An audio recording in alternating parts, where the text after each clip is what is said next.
Roronoa Zoro, kru pertama yang direkrut oleh Luffy. Zoro sang wakil kapten. Zoro awal dikenal sebagai pemburu bajak laut, pengguna 3 aliran pedang. Zoro memiliki impian menjadi pendekar pedang terkuat di bumi. Sebagai samurai sejati, Zoro tentu saja pernah menggunakan beberapa pedang. Pedang apa sajakah yang pernah digunakan oleh Zoro? Nah, ini dia. Yang pertama ada Wado Ichimonji. Saat kecil, Zoro belajar di perguruan Kendo yang dimiliki oleh Koshiro.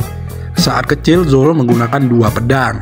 Zoro bisa mengalahkan orang dengan seusianya dan bahkan orang dewasa. Satu-satunya yang dia tidak bisa kalahkan yaitu rival sekaligus sahabatnya, anak dari sang sensei, yaitu Kuina. Zoro sering mengajak Kuina bertarung. Meski selalu kalah, Zoro tidak pernah menyerah. Zoro terus melatih dirinya. Saat itu Zoro mengajak Kuina bertarung dengan pedang sungguhan. Selama ini mereka menggunakan pedang kayu.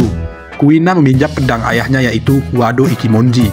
Zoro dan Kuina sama-sama memiliki impian menjadi samurai terbaik di dunia. Singkat cerita, Kuina meninggal. Di sini Zoro terpukul sangat dalam, kehilangan teman sekaligus rivalnya. Zoro meminta Wado Ichimonji pada Koshiro sebagai langkah untuk membawa impian Kuina bersamanya. Koshiro pun memberikan pedang ini pada Zoro. Inilah mengapa Zoro menjadi pengguna 3 pedang. Wado Ichimonji menjadi salah satu pedang kelas 21 Owazamono. Pedang ini mempunyai gagang berwarna putih dengan penahan tangan berbentuk lingkaran, sarung berwarna putih, dan tipe pedang ini adalah Suguha atau pedang lurus. Salah satu mahakarya terbaik dari Shimotsuki Kozaburo. Sebelum time skip, Zoro menggunakan Wado Ichimonji di mulutnya sebagai Santoryu.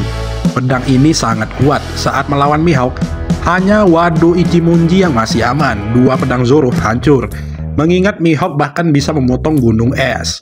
Dan yang paling epik, tentu saja saat melawan Mr. One, Zoro menggunakan 1 pedang Wado Ichimonji saat mengeluarkan Itoryu Lai Shishi Sonson, memotong tubuh bajanya Mr. One. Yang kedua ada Sandai Kitetsu. Setelah pedang Zoro patah melawan Mihawk, Zoro akhirnya mencari pedang di Leguton. Zoro mencari di tong pedang murah. Zoro merasakan kualitasnya. Tazigi melihat katalog pedang dan sejarahnya. Ketika pemiliknya melihat Zoro mengangkat pedang itu, sang pemilik tidak membolehkan Zoro membelinya karena pedang itu penuh dengan kutukan. Pedang yang haus akan darah. Zoro semakin tertarik dengan hal itu.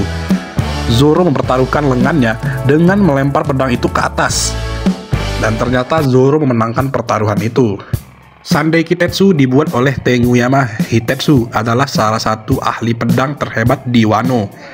Sandai Kitetsu adalah katana melengkung sedang dengan tepi putih dan hamon biru berbeda yang memiliki penampilan nyala api. Subanya berwarna emas, gagangnya dibalut coklat kemerahan dengan jepitan keemasan di tengahnya, dan jepitan kasira keemasan. Yang ketiga ada Yubashiri, pedang yang juga Zoro dapatkan gratis di Leguton. Yubashiri adalah pedang keluarga dan pusaka terbaik di toko Leguton. Ippon Matsu memberikannya pada Zoro setelah melihat tekad dan kemampuan dan keberanian Zoro setelah menang dari kutukan Sandai Kitetsu. Yubashiri adalah salah satu dari kelas 50 Ryo Wazamono. Yubashiri adalah katana panjang dengan pegangan hitam. Itu memiliki penjaga berbentuk salib dan selubung pernis hitam. Pisau itu sendiri dalam penampilan normal dan polanya adalah midareba atau pola yang tidak teratur. Yubashiri dianggap sebagai pedang yang sangat ringan. Meskipun sebagian besar berwarna hitam, sarung dan pegangan keduanya memiliki desain emas yang tipis namun rumit. Namun sayangnya Yubashiri berakhir di Enies Lobby saat melawan Kapten Angkatan Laut Su. Zoro tidak menyadari kekuatan buah iblisnya Su. Zoro menebasnya dengan Yubashiri. Su menangkap bilahnya dengan tangan kosong dan langsung merusak hampir di seluruh pedangnya menjadi debu. Zoro menyimpan sisanya sejak saat itu sampai ia memakamkannya di Trailer Bar. Berikutnya ada Susui. Susui adalah salah satu dari 21 pedang kelas Owazamono dan pernah menjadi pedang samurai legendaris Wano yaitu Ryuma, termasuk harta nasional negeri Wano.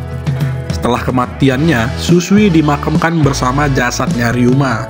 Bilah Susui berwarna hitam dengan hamon putih yang berbeda, dan subanya memiliki tepi seperti bunga. Oleh karena itu, ia merupakan pedang hitam. Susui memiliki daya tahan yang sangat tinggi. Zoro berkata jika dinosaurus pun yang menginjaknya, bilahnya tidak akan menekuk 1 mm pun. Susui bahkan lebih temperamen dari Sandai Kitetsu. Zoro mengatakan lebih sulit menguasai Susui daripada Sandai Kitetsu. Zoro mendapatkan Susui setelah pertarungan epiknya melawan Ryuma yang muncul sebagai zombie di Thriller Bark. Zoro berhasil mengalahkan Ryuma. Ryuma mewariskan Susui pada Zoro setelah bertarung dan melihat kemampuan dan tekad yang dimiliki oleh Zoro. Yang terakhir ada Enma. Enma berasal dari nama Jepang untuk Yama, dewa murka dalam mitologi Asia Timur. Dewa murka sebagai hakim kepala orang-orang mati yang memutuskan untuk pergi kemana jiwa-jiwa mati setelah kematian atau dengan ekstensi memimpin neraka. Enma memiliki subah berbentuk 3 daun. Sama dengan Wado Ichimonji, Enma dibuat oleh sang master yaitu Shimotsuki Kozaburo. Enma dulu dipegang oleh sang samurai Wano, yaitu Kozuki Oden, satu-satunya pedang yang mampu melukai Kaido, makhluk terkuat di bumi, yang membuat luka besar di dada Kaido. Setelah kematian Oden, pedang ini disimpan oleh Hiyori. Setelah melihat Zoro membawa Susui, yang mana itu adalah harta legendaris negeri Wano, Hiyori meminta Zoro menukar Susui dengan Enma. Setelah melihat Enma, Zoro menyukainya meski awalnya Zoro kewalahan menaklukkan Enma karena Enma menguras haki begitu deras. Enma lah yang membuat Zoro mampu melukai Kaido. Kaido bahkan kaget dengan itu dan berkata, ternyata kau juga memiliki Hausoku haki. Enma juga membuat Zoro mampu menggunakan Ashura Bake meski Zoro belum benar-benar menguasai Enma. Ketika melawan King, baru Zoro mampu menaklukkan Enma dengan hakinya. Nah, itu dia hingga saat ini pedang terbaik Zoro ya bre ya. Kita lihat aja apakah ada lagi pedang yang akan Zoro dapatkan atau tidak. Mengingat kita belum benar-benar mengetahui masa lalu Zoro dan asal-usul keluarganya. Apakah Zoro akan berhasil mencapai impiannya menjadi pendekar pedang terkuat di bumi? Mari kita nantikan mahakarya dari Eiichiro Oda. Sendirian nggak ada kekasih? Cukup sekian dan terima kasih. Jangan lupa like, share, and subscribe ya bre ya.